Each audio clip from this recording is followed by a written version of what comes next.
Hi നമസ്കാരം. Daily വിഷ്വൽസിൻ്റെ പുതിയൊരു വീഡിയോയിലേക്ക് എല്ലാവർക്കും സ്വാഗതം.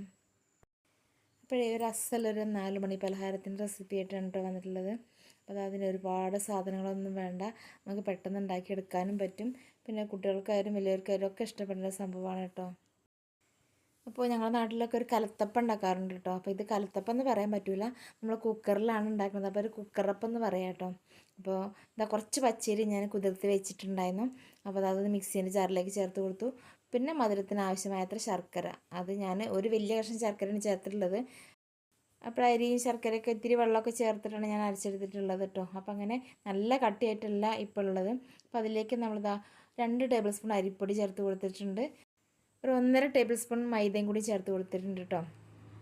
പിന്നെ അതിലേക്ക് ഇതാ ഒരു ഫ്ലേവറിന് വേണ്ടിയിട്ട് ഒരു 2-3 ഏലക്കായും കൂടി ചേർത്ത് കൊടുക്കുക. അത് നന്നായിട്ടൊന്നും കൂടി അരച്ചെടുക്കണം.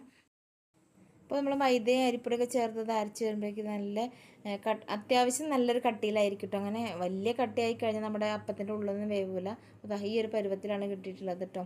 പിന്നെ ഇത് കുറച്ച് സമയം ഒന്ന് മാറ്റി വെക്കണം. നന്നായിട്ട് ഇളക്കിയതിന് ശേഷം ഒന്ന് അടച്ച് വെച്ചിട്ടുണ്ട്. ഞാനൊരു ഏകദേശം ഒരു അരമണിക്കൂർ ഞാൻ മാറ്റി വെച്ചിട്ടുണ്ട് കേട്ടോ.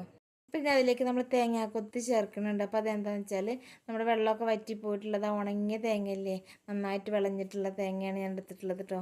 അപ്പോൾ അത് ചെറുതാക്കി ഒന്ന് കട്ട് ചെയ്തെടുത്തിട്ടുണ്ട്. പിന്നെ ഇത് എണ്ണയിലൊന്ന് മൂപ്പിച്ചെടുക്കണം. അപ്പോൾ ഞാനിതൊരു ചട്ടി വെച്ച് കൊടുത്തിട്ട് എണ്ണ ഒഴിച്ചു. എണ്ണ കുറച്ചധികം ചേർക്കുന്നുണ്ട്. ആ ബാക്കി വരുന്ന എണ്ണ കൊണ്ട് നമുക്കൊരു കാര്യമുണ്ട് കേട്ടോ. പിന്നെ ഈ തേങ്ങ വറുത്ത് കോരുമ്പോൾ നമ്മൾ പെട്ടെന്ന് ശ്രദ്ധിക്കാനുള്ള എന്താണെന്ന് വെച്ചാൽ പെട്ടെന്ന് കരിഞ്ഞു പോവും. വെള്ളമൊക്കെ വറ്റിക്കഴിഞ്ഞ് എണ്ണ മാത്രമായി നിൽക്കുന്ന തേങ്ങയല്ല, അപ്പോൾ നമുക്ക് വേഗം ചെയ്തെടുക്കണം, അല്ലെങ്കിൽ കരിഞ്ഞു പോകും കേട്ടോ. ചെറിയ തീയിലിട്ടിട്ട് വേണം ചെയ്യാനായിട്ട്. അപ്പോൾ ആ തേങ്ങയൊക്കെ വറുത്ത് കോരി വെച്ചിട്ടുണ്ട്. അപ്പോൾ അത് അതിൻ്റെ ചൂടൊന്ന് പോയതിന് ശേഷം നമ്മളിത് ആ മാവിലേക്ക് ചേർത്ത് കൊടുത്തിട്ടോ. അപ്പോൾ അതിലേക്ക് ഇതാ ഞാൻ കുറച്ച് കറുത്ത എള്ളാണ്, നന്നായിട്ടൊന്ന് കഴുകിയിട്ട് അതും കൂടി ചേർത്ത് കൊടുത്തിട്ടുണ്ട് കേട്ടോ. നന്നായിട്ടൊന്ന് മിക്സ് ചെയ്ത് വയ്ക്കുക. അപ്പോൾ നമ്മുടെ ബാക്കി വന്നിട്ടുണ്ടായിരുന്ന എണ്ണയില്ലേ, നമ്മൾ പ്രഷർ കുക്കർ നന്നായി ചൂടാക്കിയതിന് ശേഷം അതിലേക്ക് ഒഴിച്ച് കൊടുക്കുന്നുണ്ട് കേട്ടോ.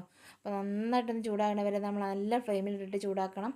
അതിന് ശേഷം നമ്മൾ ചൂടാക്കി കഴിഞ്ഞ എണ്ണയിലേക്ക് ഈ മാവ് കോരി ഒഴിച്ച് കൊടുക്കുകയാണ്. അപ്പോൾ നമ്മൾ മാവ് മൊത്തത്തിൽ അതിലേക്ക് ഒഴിച്ച് കൊടുത്തിട്ടോ. അപ്പോൾ ഇനി തീ കുറച്ച് വെച്ചിട്ട് നമ്മളൊന്ന് മൂടി വെച്ചിട്ടുണ്ട്. മൂടി വെച്ച് ഒരു ഇത്തിരി സമയം കഴിയുമ്പോഴേക്കും നന്നായിട്ട് ഇങ്ങനെ ആവി പുറത്തേക്ക് വരുമ്പോൾ നമ്മൾ വെയിറ്റ് ഇട്ട് കൊടുക്കുക.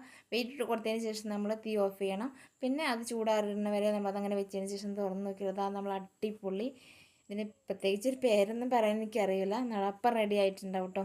അപ്പോൾ ഇതിലിതാ ഒരുപാട് നാളികേരക്കൊത്ത് ചേർത്തുകൊണ്ടായിരിക്കും നമുക്ക് പെട്ടെന്ന് മുറിച്ചെടുക്കാനൊരു പാട്. പക്ഷെ എന്നാലും നല്ല ടേസ്റ്റാണ് കഴിക്കാൻ. അപ്പോൾ ഇങ്ങനെ ഉണ്ടാക്കി നോക്കാത്തവരുണ്ടെങ്കിൽ ഉണ്ടാക്കി നോക്കണം, അടിപൊളിയാണ് കേട്ടോ. അപ്പോൾ ഇന്നത്തെ വീഡിയോ കണ്ട് ഇഷ്ടപ്പെട്ട എല്ലാവരും ഒന്ന് ലൈക്ക് ചെയ്യുക, കമൻറ്റ് ചെയ്യുക. സബ്സ്ക്രൈബ് ചെയ്യാത്ത കൂട്ടുകാരാരെങ്കിലും ഉണ്ടെങ്കിൽ ഒന്ന് സബ്സ്ക്രൈബ് ചെയ്ത് സപ്പോർട്ട് ചെയ്യാം കേട്ടോ. അപ്പോൾ മറ്റൊരു വീഡിയോയിൽ കാണാം.